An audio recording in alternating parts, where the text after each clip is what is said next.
जब तक है संसार अमर है राम भरत का प्यार, अमर है राम भरत का प्यार।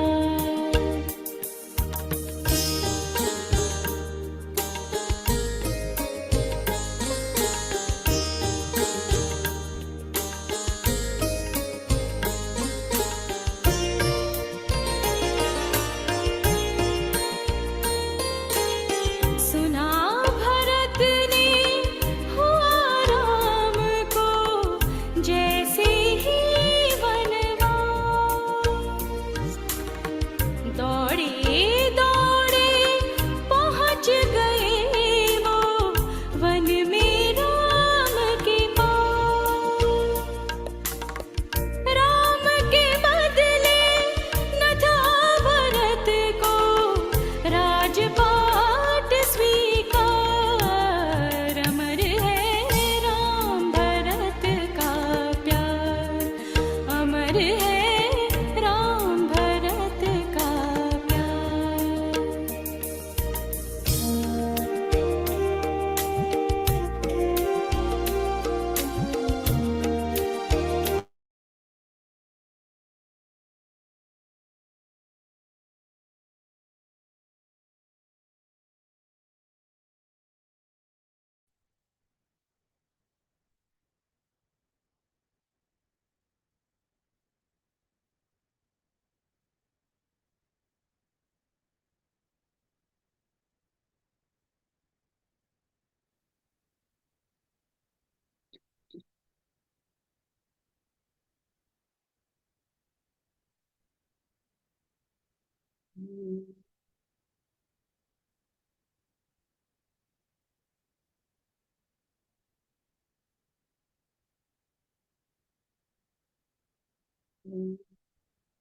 सहना भवतु सहनौ भुनक्तु सह वीर्यं करवावहै तेजस्विनावधीतमस्तु मा विद्विषावहै।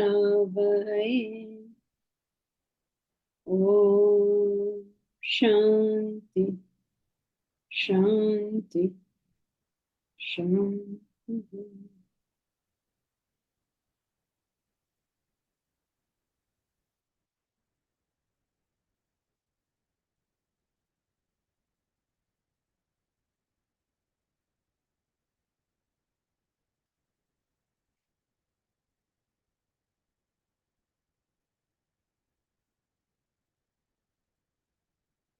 The single most important thing a human being can do is realize the self. There's nothing else we have to do over here. Now, what is realizing the self means understanding the ultimate fact of it, the ultimate truth. If we are not as human beings engaged in this purpose, then why bother calling ourselves human beings? Because every other thing we do is done by other creatures also. There's a Sanskrit Subhashitam that says, eating, drinking, mathuna, progeny, all this is done by everyone. But a human being is a human being who understands that there is something beyond him. All the time, our attention is centered upon what I can get and what I can enjoy. And when our life is like that, we are pulled down. We are pulled down into ignorance. This is a very powerful force in us, just like it is in all animals. To acquire something, to enjoy something. All the time we are filled with this. To be able to think beyond, to be able to realize that this life is precious. It's not meant only for the satisfaction of physical, emotional, and intellectual desires. It's not meant for that alone. There has to be something more. There has to be something greater. And those of us who get this fundamental idea then start asking the question, how do I reach out to that something higher? What exactly should I be doing? And that is where the knowledge of Vedanta comes in. And then, of course, you know the process. But the process is not important. What is important is the initial comprehension that I'm here for one purpose and one purpose alone. There are lots of things going on in my life, and I will have to attend to them. I'm not going to be negligent about them. I'm going to do so many millions of things, but that Shruti will not change because there is only one purpose. Now, how do these sages and saints inspire us with that purpose? Because it's so easy, right? From last Saturday to this Saturday, we seem to forget. Then again, we come back on Saturday, and again, we remember. So this capacity in us is which we have inherent. The sages try to somehow pick up. And one of the ways they use is to describe what is life after self-realization. If you have understood the truth, what will happen to you? That's one of the things that they tell us. So we studied how they become powerful, how they become knowledgeable. Now we were doing how they become self-sufficient. What is that sweet liberty which we are all struggling with? How do I enjoy that sweet liberty? It's only through self-realization. I'm very sorry to tell you, there is no way you're going to be free until you're self-realized. Nobody's going to buy this idea. Everybody thinks I will be free as soon as this happens or that happens, or I'll get some money, I'll get some, my parents will stop irritating me, my spouse will stop bothering me, I will become free. No, you won't. There's only one way. And what does that freedom mean? That freedom is a very, very strange phenomenon. It is just being yourself, nothing else. You're a free bird as soon as you are yourself. It's that simple. So, what exactly will happen is you do not believe yourself to be this body, mind, intellect. It's not that you say, I'm not the body, mind, intellect, whatever happens, I don't care. It's not like that. It is that you see yourself so much more than these physical, emotional, intellectual sort of drives and impulses which we have. It's so much more. So now what is that state? To explain that state, traditionally they've given this very beautiful story. You have often heard it, and it's a great chance to hear it again. The story of the deluge or the flood. So let's read it. Who will read this story? I will read it, Jankeji. Please.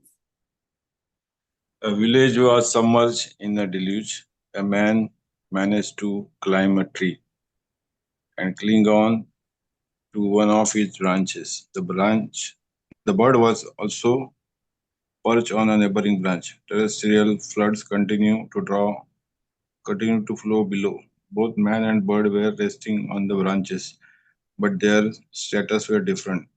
The man was totally dependent on the branch. If the branch were to break, he would perish in the waters below, whereas the bird was not dependent on the branch. Even while sitting there, it relied on its wing, not on the branch. So it is with human life. In the flood of desires, people make use of the world for their pleasure and joy. You realize that they have become fully dependent upon the changing world. They suffer from mental tension, stress, and strain, and when the world breaks down, they perish. Like the man hugging on to the branch. But the person endowed with self knowledge is free from tension like a bird with wings. Though he makes good use of the word, he never relied on it. He remains ever attuned to the supreme bliss of his own self, remains wholly self sufficient. So here he's saying, if you are dependent on the word for your pleasure and joy, you will suffer from mental tension, stress, strain, like a man who is dependent on the branch of the tree. Whereas if you are endowed with self knowledge, you will be free from tension like a bird on the wings. So such a person is what he said about such a person makes good use of word and never relied on it and remains ever attuned to the supreme bliss of his own self, remains wholly self-sufficient. Very good. It's an astounding example. There's a flood. There's a man. He's sitting on a flimsy branch over the flood. Will he not be tense? Will he not be afraid? And that is our life. We are sitting on a flimsy branch. There's a torrential flow of desires below. Any moment that branch can break, and we are plunged to our death. Isn't it? How can you tell such a person, no, don't feel tension, okay? Just don't feel tension. It doesn't matter what. That person will say, have you gone mad? What do you mean don't feel tension? If I don't feel tension in this condition, there's something wrong with me. As long as you are dependent upon that branch, it is impossible to not feel that stress. It's impossible. How will it be possible? Imagine if a man is completely dependent upon his wife and his wife is in ICU. Can you tell that man, oh, it's okay, just keep calm? No, he can't do it. Nobody can do it. So the question arises is, how does the man of realization do it? How is it possible? He's not faking it. It's not that he's unconcerned. If his wife is in hospital, of course he's concerned. Of course he will do everything that he needs to do. He will do a lot more than we will do because he has the clarity of thought to think of what is to be done. So he will do a lot more than us. But the big but is, since there is no dependency, there is no, what should I say? You can't say there's no agitation. There is no agitation that knocks him off balance. And you can't say my wife is in hospital and I'm very happy with life. You won't say that. Obviously, there will be concern, care, agitation, normal joys and sorrows of life. But they don't knock you off base.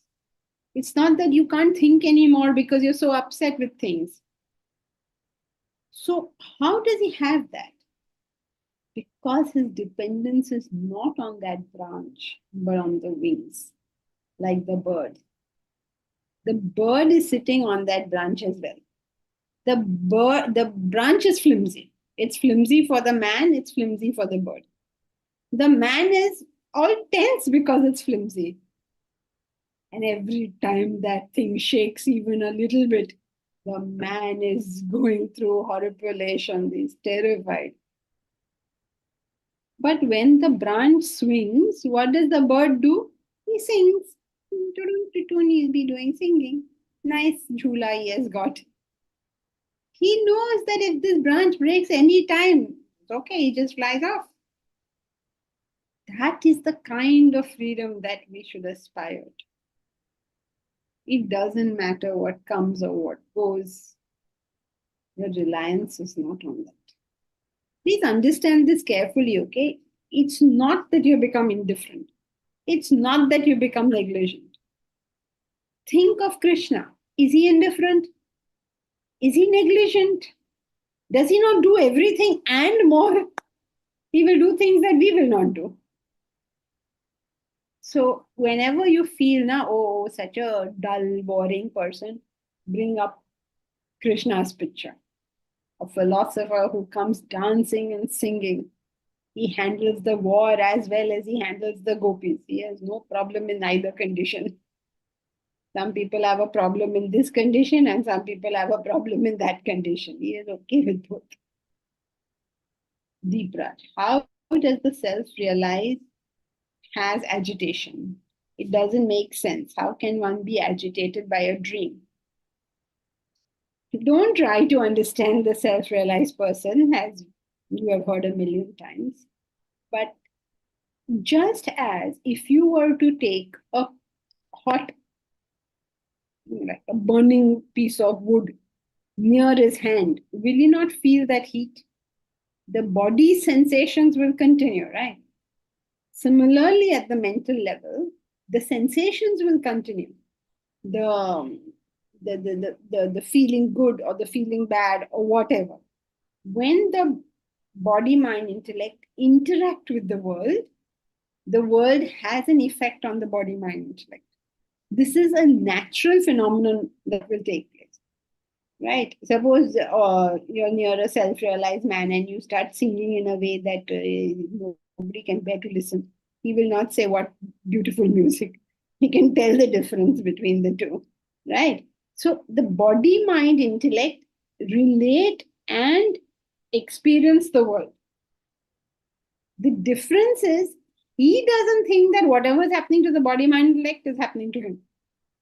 So therefore, he stays steady in and through whatever is going on. However, none of this is going to fully make sense because we don't understand that state.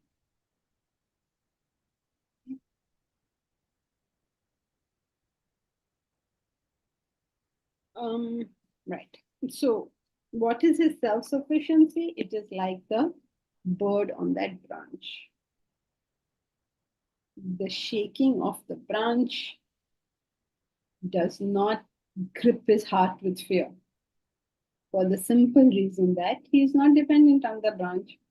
If you are dependent on the branch, it is impossible that your heart will not be gripped with fear. How is this possible? Impossible. Imagine there's a torrential flood below. Your branch is about to break.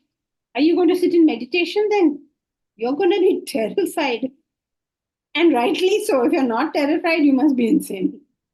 So, rightly so. So, once you get it, that as long as I am dependent, this will arise. As long as you get that. When the emotion arises, you understand, even as a philosopher, you understand.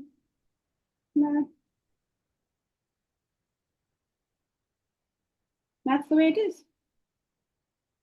Until I am dependent, this is going to happen. Then you want to say things like, oh my God, I've been doing Vedanta for 20 years, but still I'm so affected. You say nonsense. It's not how long you've been doing Vedanta.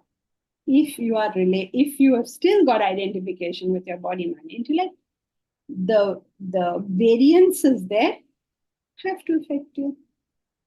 It's simple. It's cause and effect. It's very simple. Nothing to cry about. There's nothing to enjoy or laugh about. It is what it is. That's it. Simple, no? That's the nice thing about it. That is a nice thing about Vedanta. Very simple.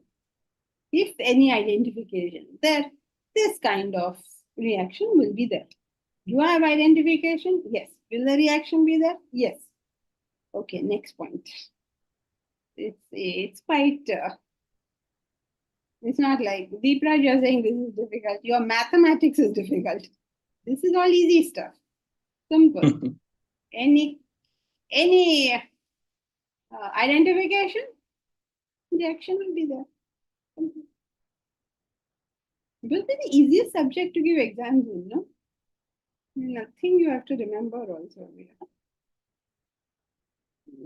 So, is it clear? Any questions on his self-sufficiency? Or shall we move on to his fulfillment?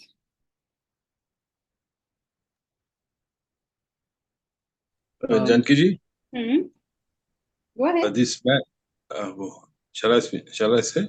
Yes, please. Janki, this man, no, he is given the example. Man is dependent on the branch. Suppose that man is self-realized person, then You can't take an example out of context like that.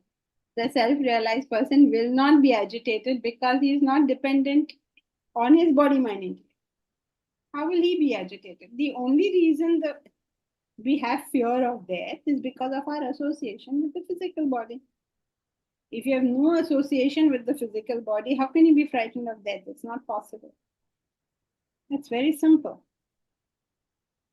Death can only make a difference to your physical body, right? It doesn't affect your mind, doesn't affect your intellect, doesn't affect your vasanas, doesn't affect the self. So as long as you are identified with the body, mind, with the body, death will be a matter of fear. Simple. Very simple, no, Vedanta is. It is so simple. There's no complications at all. Am I audible? Hmm? So you said that as long as the identification is there, the reaction will be there. But even after the identification isn't there, so a self-realized person, even the body, mind, intellect will still have the reaction.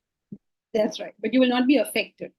If I were to say it properly, let's say when speaking, you take shortcuts, right? If you're to write, you can't write. If you speak, you can say. So if you're writing it and you're saying it properly, then you will say, as long as the body, mind, intellect is there, the world will affect it. As long as you identify with the body, mind, intellect, you will be affected. But if you do not identify with the body, mind, intellect, you will not be affected, even when the body, mind, and intellect are affected. Yeah, that's the more correct and long way of saying it. But you're right. You will not be affected. Okay. So then, this line also is important in this paragraph, which is that where did it go? Where was that? Though he makes good use of the world, he never relies on it. This is what we have to understand.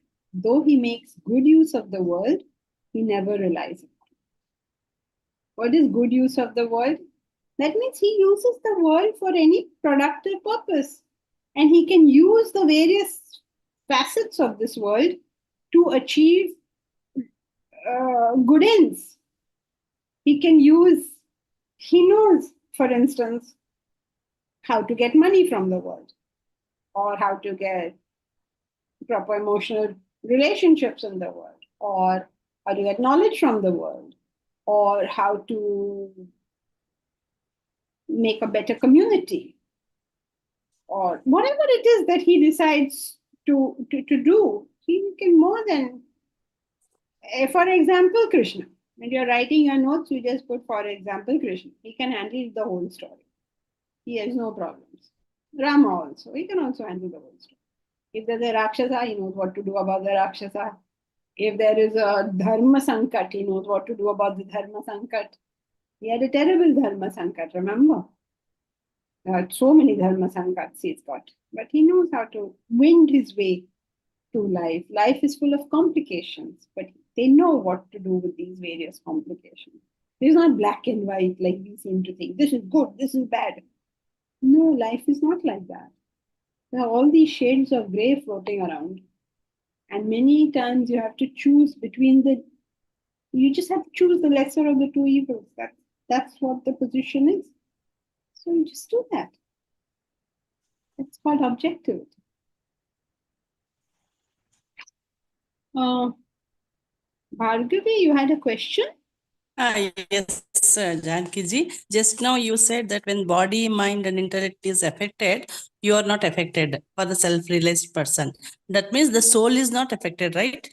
Because if body hurts, he feels pain. But internally, he will not be feeling that pain. Is it that? If emotionally is hurt? He is not affected by it. Let's use the word affected. Affected. Okay, got it. Yeah, thank you. He'll not be disturbed. Any kind of disturbance to body, mind, intellect, he himself will not be disturbed because of this external. disturbances, right? Right. Thank you. Thank you so much. Okay, so shall we do his fulfillment?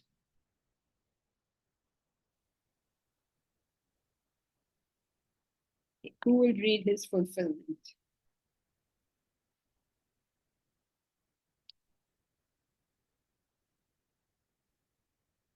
Chalo bhai, what are you all waiting for? Quick,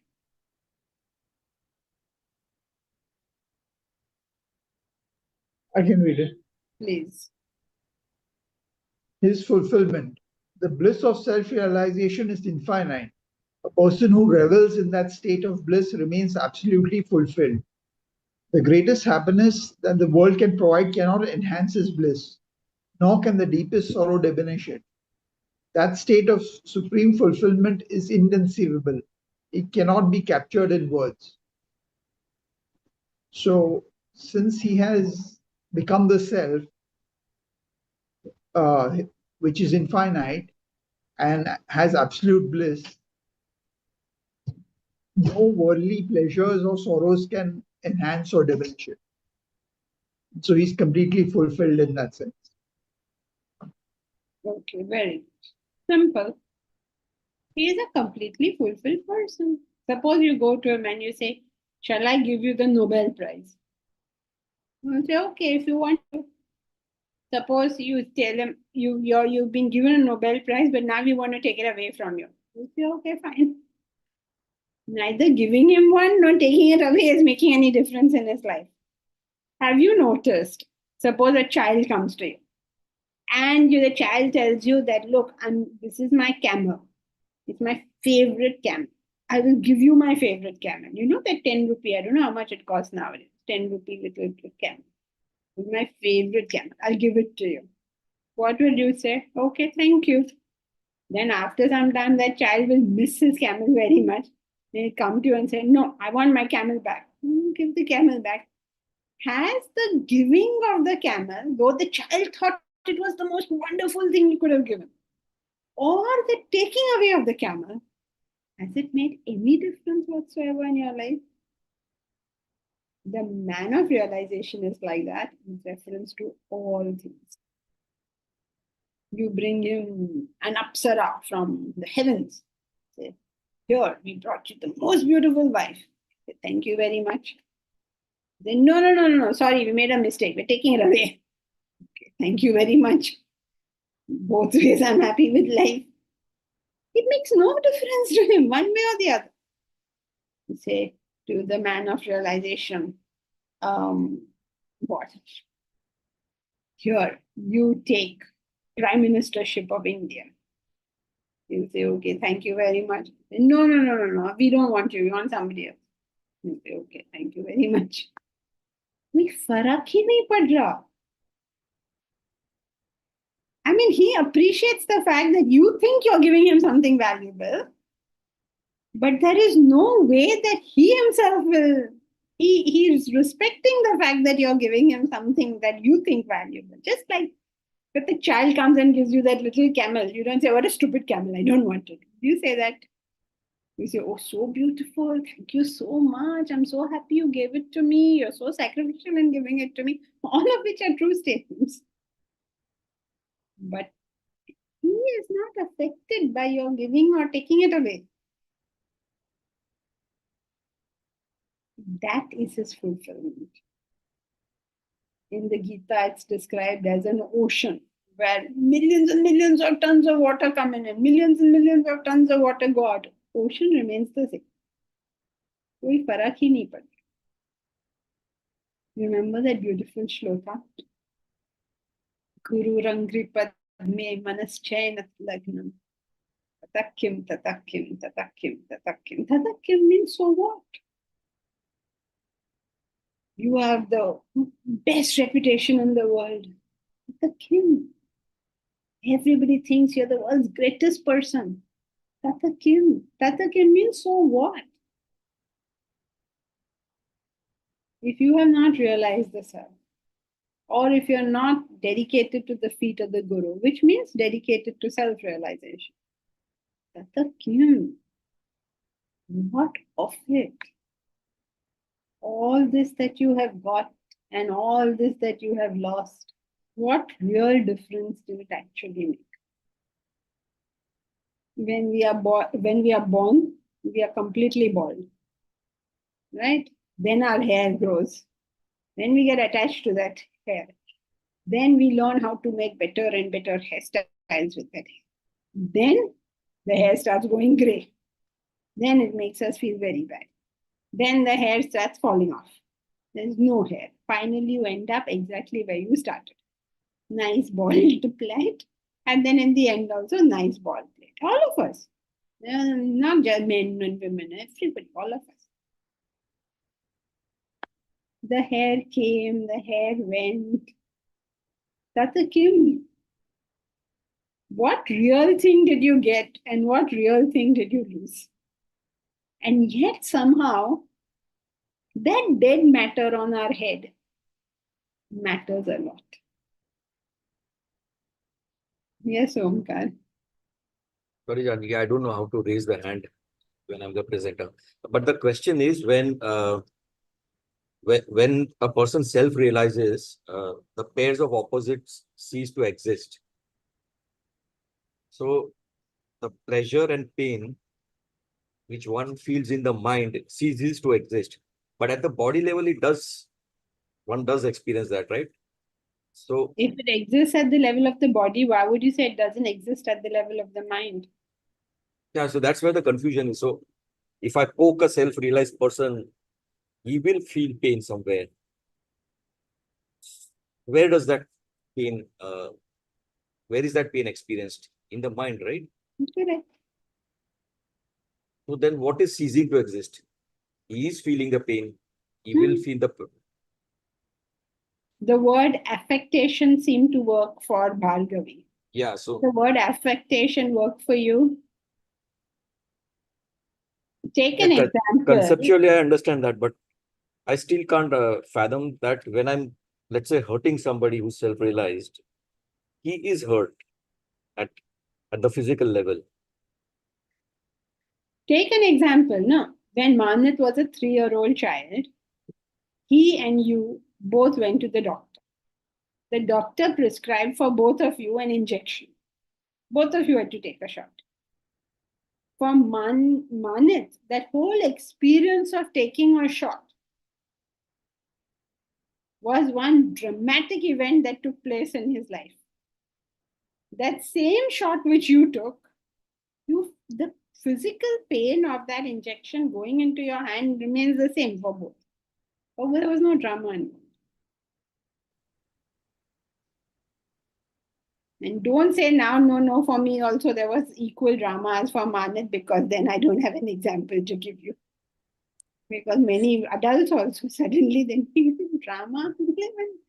Nail is one injection you're getting. What is this drama about?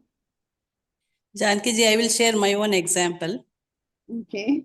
Yeah, I had cut in my, while cutting vegetables, I had a cut in my finger. Once I had swept a lot for that. I didn't understand the meaning. And again, I had a deep cut. That day I did not cry.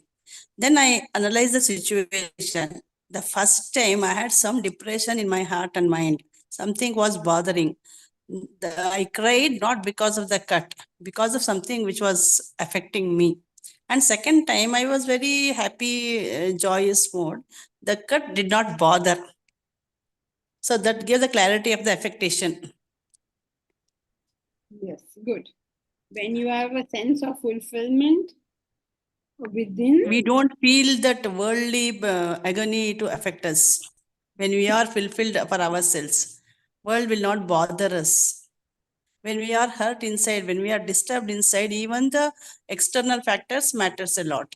We think that external factor is affecting us, but internally we will be disturbed. correct. The sorrow within is simply coming out with this excuse. And as you say, whatever we see outside is reflection of us, is the example here. Yeah, and even anger, we get so angry. But when we are getting angry, is it that we are angry with the person, or is it that there is anger in my heart? I am upset, generally upset, and therefore now, it's like anybody saying anything is like throwing cold water on a tawa. The water may be cold, but the tawa is hot, so it's sizzling away. So correct, Bhargavi. When there is hurt in our heart, some incident in that will bring it out. If there's anger in our heart, then some incident will bring that out. If there is deep-rooted jealousy in our heart, then some incident will bring that out. In fact, the same incident can bring out 3 different emotions for 3 different people.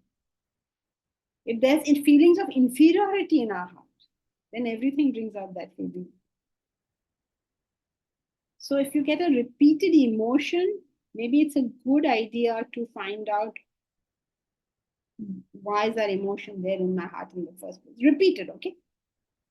That means almost anything happens, that emotion comes. So Omkar, does that help at all, in the sense that whenever we are experiencing some degree of fulfillment within, external things are affecting us less? Right. No, but my confusion is between affectation and experience. So you may experience pain, not get affected by it. But my question is, what experiences that pain? There is The pain. Mind. So then the mind will experience the pain even when you are self-realized. Yes. Has So- to, no? Because if you're not conscious, you can be cut open, you will feel nothing. So that pairs of opposites that cease to exist at what level? Because the mind is still experiencing the pain. When you say pairs of opposites cease to exist, means pairs of opposites cease to affect. So there is a difference between affectation and feeling or experiencing. Is it? Yeah, because affectation means you felt something and you crumbled under that. Right.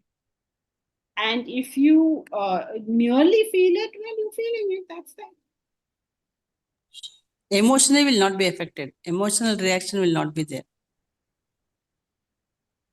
It is a little struggle. So don't try to understand a man of realization too much. Just take our own examples and see times when, like the Manati example, the child has a lot of reaction and a lot of affectation towards something.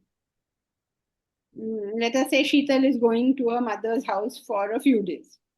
Manit, the child, is mommy, you can't go, and she's hanging on to her. You are also feeling so bad, my Sheetal is going away, but you're not hanging on like that, right? You understand she has to go for whatever reason, and she's going. Sheetal is in this class, so I will not answer this question. Yes, I know. That's why I'm giving you an example that I know will make you stop arguing. That was a trick, Omkar. Yes. So both may feel, but one may not be as affected as the other. Sometimes it's the other way around also. Sometimes the spouse also starts feeling, oh, go on. It is also possible. But wherever there is some degree of maturity, affectation is the experience is taken in one stride. And if you Yes. want another example, you can consider Mr. James Bond. No, these examples I understand. What I'm not understanding is this, that the pairs of opposite probably cease to exist at the level of the mind, but not at the level of the body, because the body has to experience pain, right? It is the law of science, maybe. If I'm poked, the body will feel pain. If I'm soothed, if I'm massaged, I will feel pleasure. The body will feel pleasure. But you're Similarly, at the level of the mind also. I think where you are probably making this mix up, it may be, is you're taking the sentence that the pairs of opposites disappear. okay. And saying this is the same as they don't affect you. Pairs of opposites disappear is referring to the fourth state. Like the waker, like the dreamer has become the waker. So all the pairs of opposites of the dream world have gone now. But that is from another level. That's from the fourth level. From the third plane of consciousness, we don't say that. From the third plane of consciousness, we say that he experiences it, but he's unaffected by it. So we've often had this discussion, don't mix levels. If you mix levels, it will never make sense. You decide whether you're speaking from the third plane of consciousness or fourth plane of consciousness. So in mythology, we come across this example of Rama weeping when Sita was abducted. What does that tell us? I mean, he's crying. The mind feels its emotions, but he's not affected. That is why when Parvati comes to him in the form of Sita, he is able to recognize her. His intellect is still functional. You know the story, right? Yes. So then Parvati says what you said. You're great, Rama. Look at how he's behaving. Is he a Majnu or a Rama? She tells Shiva. So Shiva says, you handle your own affairs. Don't waste my time. Now, how much can a husband explain to his wife? Or how much can a knowledgeable person explain to a person who's not willing to understand? So then, not husband and wife, I take that back. The knowledgeable spouse explain to the not knowledgeable spouse. Okay, because now both of them are in class, so I can't say anything. So, okay, can't, beyond a point you can't. So he gave up. He said, forget it, I'm not. This is Rama. This is Maryada Purushottam, avatar of Vishnu. Take it or leave it. So she is still, the curiosity is still playing. So yeah, go and find out. How is she going to find out whether he's really Maryada Purushottam, he's really an avatar of Vishnu, or her husband, as usual, has made a mistake? How is she going to find this out? So she decided, I will go check. And then she takes the vesh of Sita, which is, you're going to a man pretending to be his wife. So that's a little, not quite acceptable, no? How can you go like that, pretending to be his wife? And she does. And when she comes to him, looking exactly like Sita, he says, hey Mate, what can I do for you? He doesn't treat her like a wife. That shows, what is this whole long story? That all the affectation in the world, all the experience in the world does not bring affectation. So he can feel tremendously, but he doesn't lose his head because he has felt.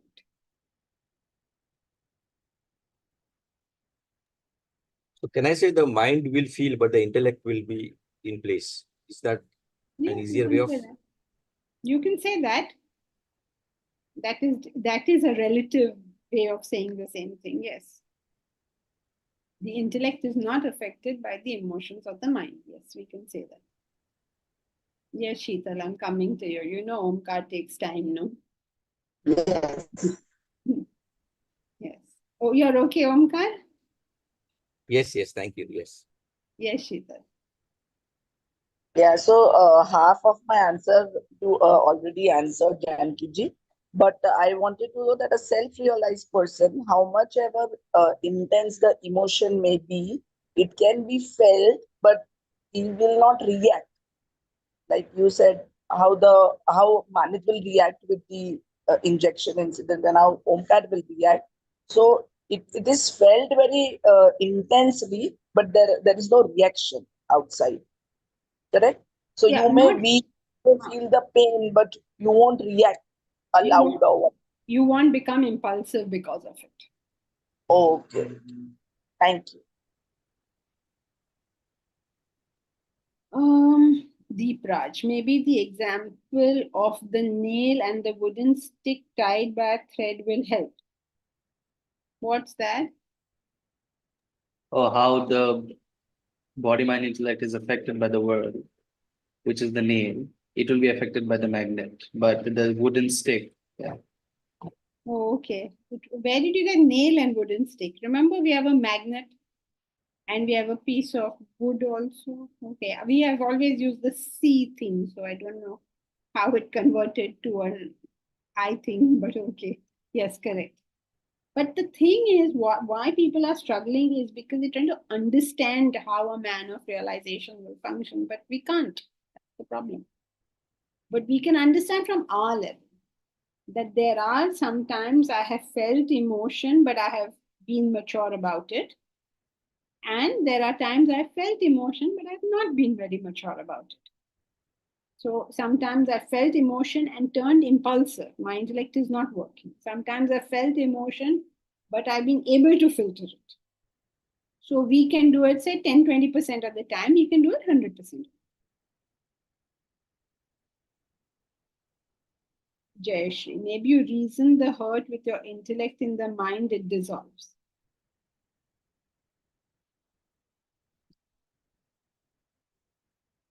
Yes, you can reason it away, but that will be applicable only for a very small thing. But in this case, it's more your maturity playing.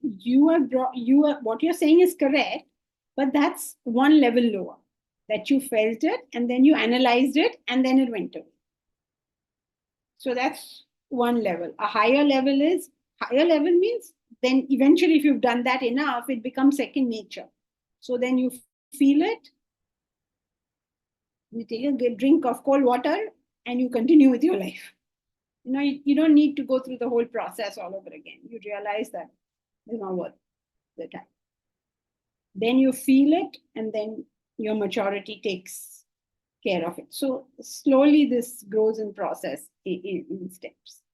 But yes, what you're saying is the level of practice. That is what we can practice. Mamita, fulfillment implies bliss, eternal bliss. However, the events as they unfold would arouse compassion for the wrongdoer, knowing that they are simply at that state, something melancholic about wisdom. Yes, but okay, but even if this be true, he's not always meeting wrongdoers, right? And often he doesn't even look upon them as wrongdoers. He understands that this is some degree of childishness, and that's that. In his mind, it's not evil and good, unless it is dramatic. But 9 out of 10 times in an everyday situation, he doesn't see this good and evil divide so much. It's more like, like how you see a kid doing something. Anshul, as a child, he went and ate some cookies. So in your mind, he's not like an evildoer, he's doing wrong things. But for some other child, say, oh, he's a very bad child, he ate the cookies. And he didn't even give it to me. Like the reason we feel evil and wrong and all is usually because we want that. Our desire is interrupted. Otherwise, don't really look upon it as evil or wrongdoing, unless it's something very dramatic. Obviously, if it's some horrible criminal thing, then yes, but mostly he sees it more, what should I say, cheerfully, not melancholically. Cheerfully in the sense, he looks at it and he genuinely feels like laughing. Like how you felt when you knew fully well that Anshul is eating the cookies, which he's not supposed to eat, and is trying to hide it from you in some way. You knew this whole thing. So sometimes you take action, sometimes you forget it. Yeah, let him enjoy a little bit. At this age only he's going to do that. So you it's not melancholic then. It's like you actually find it funny. Also, like when Ram cries for Sita, is he also feeling compassion for Ram the person? Like he knows. No, Ram the person for him is just Or for Sita, who is probably going through some suffering, and like the way it is portrayed there is he is crying because he's missing. That's how it's portrayed. Like, I don't know if you know the actor. You go and hug all the creepers and say, oh Sita, where is my Sita? He asks everybody, like he asks the sun and the moon, where did you see my Sita? Where is my, you know, he's portrayed as this really lovelorn hero. But he is only expressing the natural feeling that a young husband will have towards his wife who has, it's a normal thing of life going on. But he's feeling it. He's feeling it, it's a normal thing. So now, because it's such a complicated thing to sort of wrap our head around, the bhaktas, you have a word for it. It's called Leela. He is playing this Leela. That's how they put it. Doesn't really explain it, but it gives you a word to hang on to. So he will feel natural emotions. I mean, these are natural emotions. The mind will react like that. But he's still okay. His head is still on the shoulder. Also, another question. So what the avatar experiences is love, not hate. So while he's feeling bad in this way, there is no hate for anyone. So that also is a sort of nice place to be in, unlike us who are confounded by hate. Yes, and that is portrayed by that incident where he asks Lakshmana to take advice from Ravana. Right. Take Jnana from Ravana. That shows his like zero ill will towards him. Though he fought him and killed him, no ill. Another thing is, we cannot be so things, so we have to, sort of moderate it down to our level. And, since bring it down to our level so that it becomes something more tangible for us. yeah, but if you know that people, if you fully believe in this, from your own experiences, that a person acts according to where they are, with the information they have, then you cannot really dislike somebody after a point if you've really gone that. So that is sort of understandable. And that relief that comes from not having any hatred. That is a huge one. Also, the predictability of things going wrong as they would given the world you live. So all this helps. But that's just a person to the world reaction. Yeah, right? but that's the beginning of objectivity, no? That's where we are trying to get. The more objective you begin to be, the less your desires are playing, the more objective you become, and so the more stable you become internally. Right. So the self-realized person will therefore go through the experiences in life objectively, and in that sense, way less affected or completely unaffected. No, he is completely unaffected, but we may not recognize that he's unaffected because we are affected. Yeah, so that is Omkar's question, yeah, which I guess we cannot fully wrap our head around. No, So there's no point. no.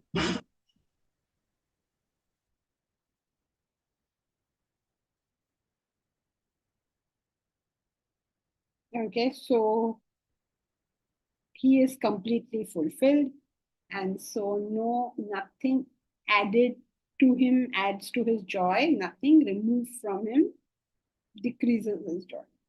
Now, all this is not easy to understand. So you can take examples which are more relevant to us. Like Bhargavi gave an example. When she was in a happier state of mind, the same cut did not bother her as much as when she was in an unhappy state of mind. So, sometimes you talk to people and they react with you so negatively. Okay, you say, oh my God, what did I say to this person? Why are they reacting so much? But all that's happening is the hurt within has found a point to express itself. That's all that's happening. So when you recognize that, you know that this person is sore within, is hurting within. So be more careful in your dealings with the person in the future. Just like when we are hurt, we don't want people to come and pile more hurt on us, right? In fact, often even if they do neutral things, we take it as hurtful. So therefore, when other people are going through that kind of thing, we are also a little sympathetic and say, okay, been there, done that. Because it's a human thing. All of us go through it. When we study the subject, it should not make us sit on our high chair and then take, be judgmental about everybody, but make us recognize our own humanity, how we are or have suffered like this, and therefore why we are going to become more accepting of other people who may currently be going through that suffering, whether or not they understand we are doing this. You will find as you progress that no matter how much you may do for some people, they are not in a position to recognize this. It's not that they don't wish to, they're just not in a position to recognize. Once you've understood that, like the mother is being telling the child, no cookies for you. The child is not in a position to recognize that the mother is trying to do well to the child. Not in a position. So he's not, oh, see, I do so much for you, but you didn't. So the child will say, well, you stop doing it. Why are you keeping a track on my cookies? Because the child's view will be like that naturally. So objectivity and love kind of go together. The more loving the heart, the more objective the person. Because when you're loving, you understand. When you're objective, you understand. Both are giving the same result. Okay, so who will read the next paragraph?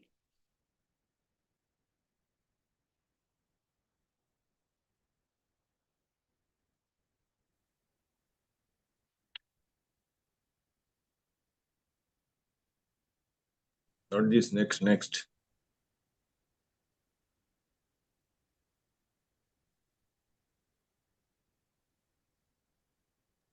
Sorry, what was that? This is the one I have. No, next one. It's the huh? one after this. It's- We finished this, no? Yeah. Okay, who will read this?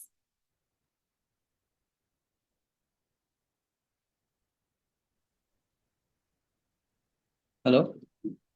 Hmm? Yeah, I can. Oh, reveling in absolute bliss within, the self-realized remains wholly satiated, fulfilled. He requires nothing, aspires for nothing. No physical pleasure, no emotional joy, no intellectual satisfaction can augment his state of supreme bliss. Alexander the Great, Emperor of Greece, came to India. He had a desire to meet one such sage. He was led to the bank of river Indus. He found a sage lying on the ground, basking in the sunlight, bare-bodied, barefooted. The emperor was thrilled at the sight of the holy man. He requested the sage to accompany him to his country, offered him wealth, power, pleasure for acceding to his request. The sage smiled at him. He told him he had everything. He was everything. He was everywhere and did not need anything, nor wish to go anywhere. Alexander insisted that he accede to his request. The sage laughed at his immaturity. The emperor felt insulted. Acting impulsively, he imprisoned the sage. The wise counselors warned the emperor of the consequence of such a sacrilegious act. Alexander took the advice. He realized the seriousness of his offense. He went up to the prison. There was the man, relaxed, gazing at the sunbeam coming from the opening above. The emperor sought the good man's pardon and beseeched him to accept a boon. The sage reiterated that he required nothing. Now the emperor reverentially pleaded with him to accept it just to satisfy his conscience. The sage was impressed at his devotion. He complied. In that case, dear king, please take a step aside and let the sunbeam fall on my eyes. This story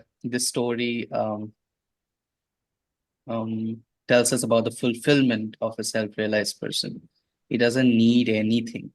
He's already fulfilled wherever he is, however he is. Very.